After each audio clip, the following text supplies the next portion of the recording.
ढोला नरवर के राजा नल का पुत्र था, जिसे इतिहास में ढोला और साल्हा कुमार के नाम से जाना जाता है।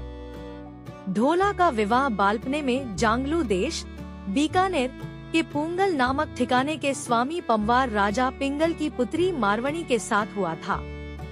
उस वक्त ढोला 3 वर्ष का था और मारवणी मात्र 1.5 वर्ष की थी। इसीलिए शादी के बाद मारवणी को ढोला के साथ नरवर नहीं भेजा गया। बड़े होने पर ढोला की एक और शादी मालवणी के साथ हो गई। बचपन में हुई शादी के बारे में ढोला लगभग भूल चुका था। उधर जब मारवणी प्रौढ़ हुई तो माँ बाप ने उसे ले जाने के लिए ढोला को नरवर कई संदेश भेजे।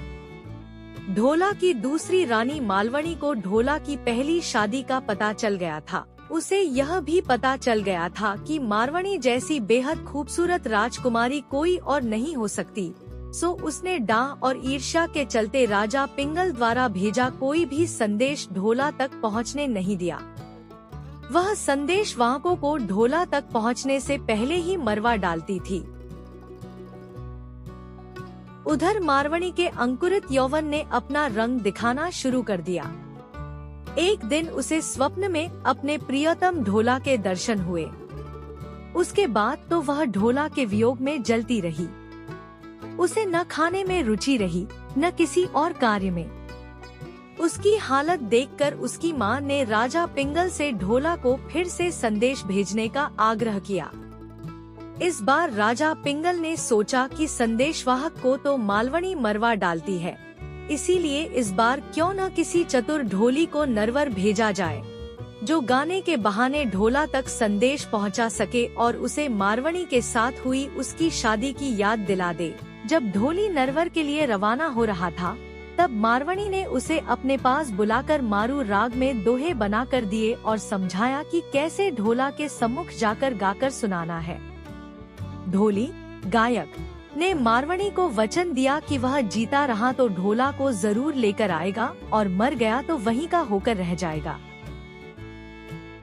चतुर ढोली याचक बनकर किसी तरह नरवर में ढोला के महल तक पहुंचने में कामयाब हो गया और रात होते ही उसने ऊंची आवाज में गाना शुरू किया।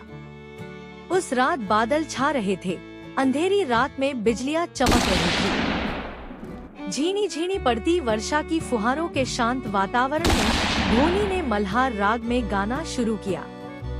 ऐसे सुहाने मौसम में ढोली की मल्हार राग का मधुर संगीत ढोला के कानों में गूंजने लगा और ढोला फन उठाए नाक की भांति राग पर झूमने लगा। तब ढोली ने साफ शब्दों में गाया, ढोला नरवर सेरिया धन पूंगल गियांगा। गीत में पूंगल व मारवणी का नाम सुनते ही ढोला चौंका और उसे बालपन में हुई शादी की याद ताजा हो आई। ढोली ने तो मल्हार व मारू राग में मारवणी के रूप का वर्णन ऐसे किया जैसे पुस्तक खोलकर सामने कर दी हो। उसे सुनकर ढोला तड़प उठा। दादी ढोली पूरी रात गाता रहा। सुबह ढोला ने उसे बुलाकर पूछा तो उसने पूंगल से आई मारवणी का पूरा संदेशा सुनाते हुए बताया कि कैसे मारवणी उसके वियोग में जल रही है। आखिर ढोला ने मारवणी को लाने हेतु पूंगल जाने का निश्चय किया, पर मालवणी ने उसे रोक दिया। ढोला ने कई बहाने बनाए, पर मालवणी उसे किसी तरह रोक देती। पर एक दिन ढोला एक बहुत तेज चलने वाले ऊंट पर सवार होकर मारवणी को लेने चल ही दिया और पूंगल पहुंच गया। मारवणी ढोला से मिलकर खुशी से झूम उठी। दोनों ने पूंगल में कई दिन बिताए और एक दिन ढोला ने मारवणी को अपने साथ ऊंट पर बिठा नरवर जाने के लिए राजा पिंगल से विदा ली। कहते हैं रास्ते में रेगिस्तान में मारवणी को सांप ने काट खाया, पर शिव पार्वती ने आकर मारवणी को जीवन दान दे दिया। आगे बढ़ने पर ढोला उमरसुमरा के षड्यंत्र में फंस गया। उमरसुमरा ढोला को घात से मार कर मारवणी को हासिल करना चाहता था, सो वह उसके रास्ते में जाजम बिछा महफिल जमाकर बैठ गया। ढोला जब उधर से गुजरा तो उमर ने उससे मनुहार की और ढोला को रोक लिया।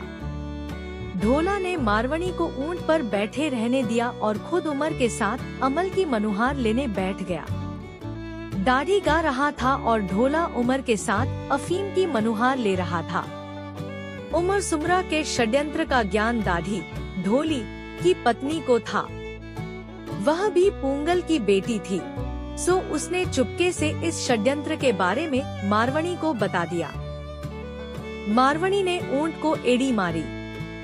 ऊंट भागने लगा तो उसे रोकने के लिए ढोला दौड़ा। पास आते ही मारवणी ने कहा, धोखा है, जल्दी ऊंट पर चढ़ो, और ढोला उछलकर ऊंट पर चढ़ गया। उमर सुमरा ने घोड़े पर बैठकर पीछा किया, पर ढोला का वह काला ऊंट उसके कहाँ हाथ लगने वाला था। ढोला मारवणी को लेकर नरवर पहुंच गया और उमर सुमरा हाथ मलता रह गया। नरवर पहुंचकर चतुर ढोला सौतीहा डाह की नोकझोंक का समाधान भी करता है।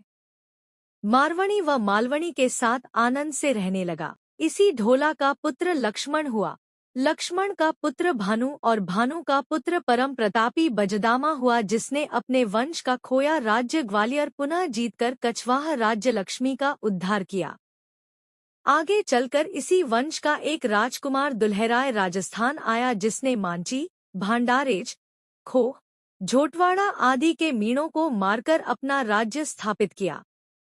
उसके बाद उसके पुत्र काकिलदेव ने मीणों को परास्त कर आमेर पर अपना राज्य स्थापित किया, जो देश की आजादी तक उसके वंशजों के पास रहा।